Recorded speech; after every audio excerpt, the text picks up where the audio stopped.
अस्सलामुअलैकुम।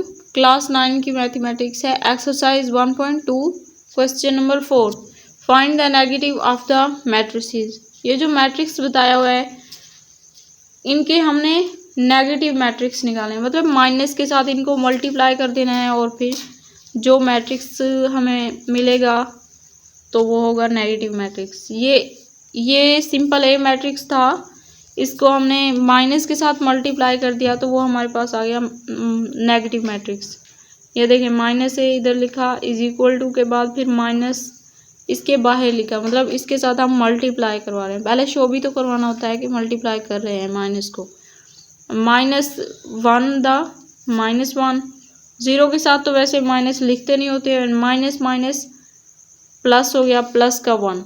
B matrix है, इसको जब माइनस के साथ मल्टीप्लाई किया, क्योंकि इसका भी नेगेटिव मैट्रिक्स निकालना है तो माइनस के साथ मल्टीप्लाई करने के लिए पहले उसके साथ लिखेंगे minus B equal to minus फिर ये वाला सारा मैट्रिक्स 3 2 -1 एंड 1। फिर जब मल्टीप्लाई किया तो -3 आ गया, -2 एंड माइनस माइनस +1 और ये वाला माइनस का 1। और सी मैट्रिक्स है, ये देखें, इसका नेगेटिव मैट्रिक्स निकालने के लिए -c is equal to minus इस मैट्रिक्स के साथ मल्टीप्लाई किया, -2 -3 -6 -2। डी मैट्रिक्स है, इधर डी मैट्रिक्स के साथ माइनस को मल्टीप्लाई किया तो ये दोनों पॉजिटिव के हो जाएंगे। जो पॉजिटिव माइनस का होता है वो प्लस का हो जाता है और जो प्लस का होता है वो माइनस का हो जाता है। बस यही होता है नेगेटिव मैट्रिक्स, नेगेटिव के साथ मल्टीप्लाई करने से।